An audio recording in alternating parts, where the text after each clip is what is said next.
ओम नमः शिवाय। जय शिव शंभु। प्यारे बच्चों, कैसे हो तुम? आज का यह संदेश दिव्य और सुरक्षापूर्ण होने वाला है। यह संदेश तुम्हारी उन परिस्थितियों, उन मूलक इकाइयों जो तुम्हारे साथ क्षण प्रतिक्षण हो रही है, उन सभी का पूर्ण रूप से व्याख्यान किया जाएगा जो तुम अपने जीवन में भूल कर रहे हो, जो तुम्हारे जीवन में कमियां हो रही हैं और जिस वजह से तुम्हारे साथ बहुत गलत हो रहा है। उन सब चीजों के बारे में तुम्हें पूर्व से विस्तृत जानकारी दी जाए जो तुम्हारे लिए बेहतर होगा। इसलिए मेरे बच्चे, मैं तुमसे कहना चाहता हूं कि इस संदेश को बीच में छोड़कर मत जाना। इसे पूरा सुनना, क्योंकि इसमें कही गई 11 बात तुम्हारे जीवन की सत्यता को प्रमाणित करता है। एक ऐसी सत्यता जो तुम्हारे जीवन में आधारशिला बनी हुई है और तुम्हारे जीवन की अभिव्यक्ति अपने अनुसार प्रस्तुत कर रही है।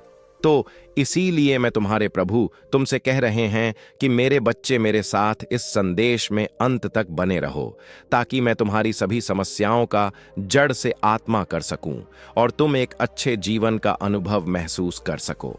अपने जीवन में खुशियों का वह पल देख सकूं जो अभी तुमसे दूर है।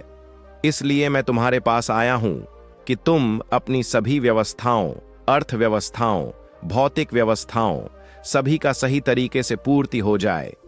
यही मेरा तुम्हारे लिए उद्देश्य है, जो मैं तुम्हारे लिए चलकर तुम्हारे पास स्वयं आया हूं। मुझे आशा है कि तुम मेरी बात को मान गए होंगे और इस संदेश को अंत तक सुन लेने का निर्णय अपने मन में ठान लिया होगा। बच्चे, अनर्थ होने से रोक लो, अब भी समय है। यदि तुम अब समझ जाते हो तो तुम्हारे लिए बहुत ही अच्छा है, और यदि नहीं समझते हो तो वह फिर तुम ही जानो। मैं कुछ नहीं जानता, अभी समय है। समझ जाओगे तो तुम्हारा ही भला होगा, अन्यथा मैं भी तुम्हारा साथ नहीं दूंगा। क्योंकि जब परिस्थिति अनुकूल हो जाएगी और मेरे बस नहीं रहेगी, तब तुम मुझे कोई बात बताओगे या कुछ बताओगे तो मैं वह कर पाने में सक्षम नहीं हो पाऊंगा। इसलिए मैं अभी तुमसे कहता हूं कि उसे अनर्थपूर्ण को जो तुम करने जा रहे हो और तुम्हारे सगे संबंधित, तुम्हारे परिवार वाले कुछ करने जा रहे हैं, उन चीजों को रोकने का प्रयास करो। कौन अनर्थ कर रहा है?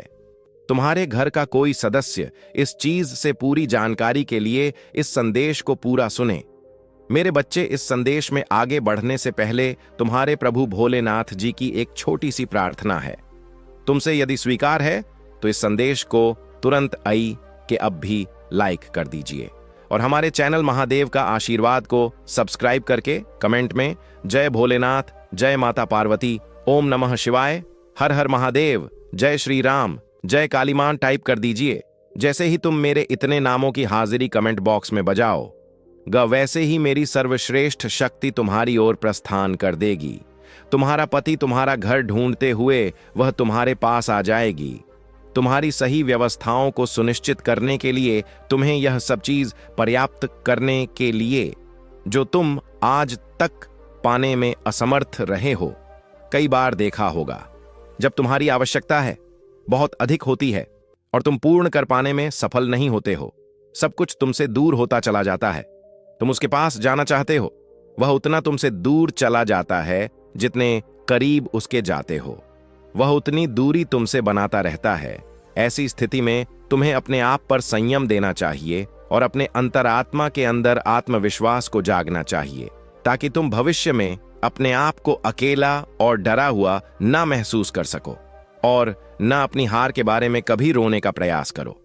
मेरे बच्चे, हारते वही हैं जो जीतने की उम्मीद लेकर लड़ते हैं, परंतु यदि लड़ोगा ही नहीं तो जीतोगे कैसे? तुम मेरे बच्चे हो, जीतने वाले से ज्यादा महान हारने वाला होता है, क्योंकि उसने अपने अंदर उस उत्साह, उस जुनून को बनाया है जो लड़ाई लड़ने के लिए पर्याप्त थी, परंतु कुछ दिक्कत की वजह से वह उसमें असफल हो गया, हार गया।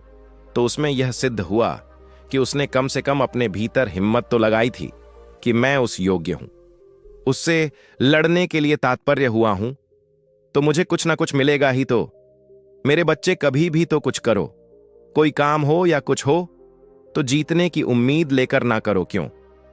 क्योंकि यदि तुम ना जीत पाए और हार गए तो तुम्हारे अंदर चिंताएं और शंकाएं उत्पन्न हो जाएंगी, और यदि तुम्हारे अंदर चिंता उत्पन्न हो गई तो वह तुम्हारे लिए बहुत ही घातक सिद्ध होगी और बाद में तुम्हें दर्द भी हो सकता है। तो मेरे प्यारे बच्चे, मैं तुमसे यही बताना चाहता हूं कि तुम जो अनाथ कर रहे हो उसे तुरंत रोक लो मेरे बच्चे। तुमने जो जाने अनजाने उस कार्य को अंजाम दिया है, उस कार्य पर अभी विराम लगा दो, तभी तबीयत में लाभ देखने को मिलेगा, अन्यथा कुछ नहीं।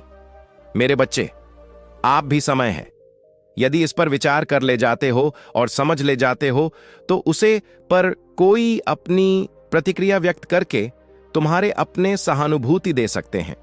मेरे बच्चे, तुमने जाने अनजाने में अपने पैरों पर कुल्हाड़ी मारने का कार्य किया था, परंतु सही समय पर मैं आ गया और तुम्हारे जीवन को बचाकर तुम्हारे जीवन में एक नया मोड़ प्रस्तुत किया है। तो मेरे प्यारे बच्चे, कभी भी तुम ऐसा कार्य मत करो जो तुम्हारे लिए बहुत भारी प्रतीत हो और तुम्हारे लिए हित करना हो। तो तुम चाहे जो भी करो, बहुत ही सोच समझकर करो, क्योंकि यदि तुम सोच समझकर नहीं करोगे तो उसमें तुम्हारा बहुत भारी नुकसान होगा। और जब भारी नुकसान होगा तो तुम अपने आप में विश्वास और अपनी मानसिकता को विचलित कर बैठोगे। जब तुम अपनी मानसिकता को विचलित कर बैठोगे तो तुम सोच विचार करने में पड़ जाओगे, और जब तुम सोच विचार करने में बांट जाओगे तो तुम्हारा सारा टाइम उसी में निकल जाएगा। तुम सोचते ही रह जाओगे और कर कुछ नहीं पाओगे, क्योंकि जो भी व्यक्ति ऐसा करता है उसके साथ ऐस स्थिति को मद्देनजर रखते हुए उस पर अपनी प्रतिक्रिया व्यक्त करना है। तुम्हें अपने घर की सिचुएशन को सुधारना है, उसे समझना है कि कैसे क्या होने वाला है और क्या होने जा रहा है। अपने अनुसार उसे समझकर उसे पर प्रतिबंध लगाना अनिवार्य है। यदि यह अधिक से ज्यादा हो गया तो तुम्हारे लिए बहुत समस्या हो सकती है, क्योंकि तुम्हारे परिवार पर ऐसा संकट आ सकता है जिस कारण से तुम बर्बादी की ओर जा सकते हो, और जब तुम बर्बादी की ओर चले जाओगे तो तुम्हारे शत्रुओं को बहुत अच्छा लगेगा। वह तुम पर हंसेंगे, तुम खिल्ली उड़ाएंगे, तुम्हारे और तुम्हारे घर के बारे में अनुचित बोलेंगे। वह कहेंगे, अच्छा हुआ जो इसके साथ ऐसा हो गया। परंतु मेरे बच्चे, मेरे कहने का तात्पर्य है कि तुम ऐसा कर ही क्यों रहे हो कि लोग तुम्हें क्या पाए। तुम ऐसा कार्य करो जिससे लोग देखकर अचंभित हो जाएं और अपने आप को बहुत गिलानी महसूस करें। स्थिति चाहे जैसी ही हो, परिस्थिति चाहे जैसी भी हो, उस पर डटे रहना तुम्हारे लिए हितकर होता है। यदि तुम स्थिति के अनुसार डटे रहे तो तुम्हारी जीत निश्चित है, अन्यथा हारना तो तुम्हें है ही। यही एक नियम और सिद्धांत है। यहां व्यक्ति को स्थिति के अनुसार कार्य करना चाहिए। यदि ज्यादा खराब हो तो घबराना बिल्कुल नहीं चाहिए। उस पर विचार करके अपनी प्रतिक्रिया करते हुए कार्य करना चाहिए। हो सकता है स्थिति तुम्हारी ठीक हो जाए, उस पर कोई भी असर ना आए। जीवन का उदाहरण प्रस्तुत करना सबसे बड़ी बात होती है। लोगों के सामने अपनी इच्छाओं को प्रकट करना बहुत ही गलत बात है, क्योंकि इच्छाएं लोगों के सामने नहीं, ईश्वर के सामने प्रकट की जाती है। यदि तुम लोगों के सामने इच्छा प्रकट करोगे तो वह जान जाएंगे इसकी क्या इच्छा है, क्या मंशा है, और यदि वह इच्छा तुम्हारी पूर्ण नहीं हुई तो बाद में वे ताने पर देंगे और कहेंगे, यह तो बड़ी बड़ी बातें कर रहा था, आज कुछ भी कर नहीं पाया है। तो मेरे बच्चे, यदि तुम भगवान ईश्वर से अपनी इच्छा को प्रकट करते हो तो वह इच्छा तुम्हारे ईश्वर पूर्ण अवश्य करते हैं। चाहे जिस स्थिति में करें, परंतु करेंगे अवश्य। फिर चाहे उन्हें जो भी करना पड़े जाए, चाहे इस विधि के विधान में हस्ताक्षर करना पड़ जाए, परंतु अपने भक्त की इच्छा पूर्ण अवश्य करेंगे। ऐसे हैं हमारे प्रभु भोलेनाथ जी, हमारे शिव शंकर जी, उनकी मैं वंदन अभिनंदन बार बार करता हूं। मेरे बच्चे, या जो अनर्थ था तुम्हारे घर में होने वाला है, उससे तुम बचाकर अपने घर वालों पर उपकार करो, क्योंकि तुम्हारे घर वाले यह सब बातें नहीं जानते हैं कि कहां पर क्या हो रहा है, कहां पर क्या हो रहा है। वे चुपचाप मौन होकर बैठे हुए अपना कार्य कर रहे हैं। समझना तो तुम्हें यह है, क्योंकि मैं तुम्हें अवगत करा रहा हूं। उस संदेश के माध्यम से समस्याओं का अनुसरण करता रहूंगा, फिर चाहे उसके लिए मुझे कुछ भी करना पड़ जाए। मेरे बच्चे, कुछ ही समय शेष बचा है जब तुम अपनी स्थिति को सुधार सकते हो, अन्यथा बिगड़ने वाला तो हो ही गया है। परंतु कुछ से समय है।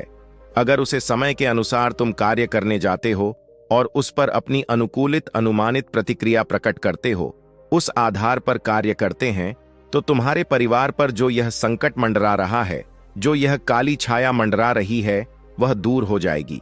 मेरे बच्चे, कभी भी अपने सिचुएशन को हल्के में मत लो। मेरे बताने से पहले ही ऐसी बातें जानते हो तो अच्छी बात है। अगर नहीं जानते हो तो उस जाने का प्रयास करो। जब तुम जान जाओगे तो इस प्रकार से अपने कार्य कर लोगे, अन्यथा तुम्हारे परिवार वाले तो अनर्थ करते ही रहेंगे। बाद में भी मुझ महादेव जी से कहेंगे, हे प्रभु, तुमने मुझे क्यों नहीं इन चीजों से बाहर निकाल क्यों नहीं मुझे बताया कि यह करने से इतनी बड़ी समस्या खड़ी हो जाएगी। आज मुझे इन सब बातों से अवगत करा रहे हो। यदि पहले बता दिया होता है तब मेरी गलती निकालेंगे, अपने नहीं। जबकि मैं प्रतिदिन संदेश लेकर के आता हूं और यह बताता हूं कि तुम्हारे जीवन में जो उचित और अनुचित होता है उनसे कुछ चीजों के बारे में विस्तार पूर्वक प्रस्तुत करता हूं। फिर भी तुम मुझे बाद में दोषी ठहरा ही देते हो, जानबूझकर मुझे दोषी ठहराते हो, परंतु अपने बारे में कुछ नहीं कहोगे। ना तुम अपनी गलती निकालो कि मैंने लापरवाही की है, मैंने प्रभु के संदेश को इग्नोर किया। नहीं तो मैं पहले ही जान जाता तो आज मुझे यह दिक्कतें देखने को ना मिलती। आज मुझे उस मुकाम पर खड़े होकर गिड़गिड़ाना और प्यार की भीख मांगनी ना पड़ती। मेरे बच्चे, अगर तुम आज मेरे इस संदेश को छोड़ देते तो तुम अपने घर में अनंत होने से बिल्कुल भी नहीं रोक पाते, क्योंकि धीरे धीरे समय निकलता जा रहा था। और यदि समय निकल जाता तो तुम्हारा बना बनाया काम बिगड़ जाता और तुम फिर उसमें कुछ ना कर पाते। इसलिए मैं समस्या को गंभीर होने से पूर्व ही तुम्हें अवगत करा देता हूं। समस्या चाहे छोटा हो या बड़ी, मैं तुम्हें तत्काल उससे अवगत कराता हूं। पर मेरा जो संदेश सुनता है वही यह सब जान सकता है। आज मैंने जो भी तुम्हें बताने का प्रयास किया है उसमें तुम्हारे लिए कर रही है। कोई ऐसे कार्य, अनुचित बात नहीं है जो तुम्हारे फायदे में ना हो। मैं चाहता हूं कि तुम्हारा फायदा हो, तुम्हारा नुकसान ना हो, तुम किसी मुसीबत में ना पड़ो और ही कोई समस्या तुम्हारे सामने आए। मेरे बच्चे, मेरी नजरों ने देखा कि तुम्हारे साथ अनर्थ होने जा रहा है और तुम जान नहीं पा रहे हो। तुम इस प्रकार से अपने कार्य की मस्ती मत हो कि तुम यह सुनिश्चित नहीं कर पा रहे हो कि मेरे घर में क्या चल रहा है और मैं क्या कर रहा हूं। तुम अपने कार्य पर इस प्रकार से फोकस दे रहे थे। तुम्हारा कार्य, तुम्हारा परम लक्ष्य और परम उद्द कि तुम यह सुनिश्चित नहीं कर पा रहे हो कि मेरे घर में क्या चल रहा है और मैं क्या कर रहा हूं। तुम अपने कार्य पर इस प्रकार से फोकस दे रहे थे। तुम्हारा कार्य, तुम्हारा परम लक्ष्य और परम उद्देश्य था। इस आधार पर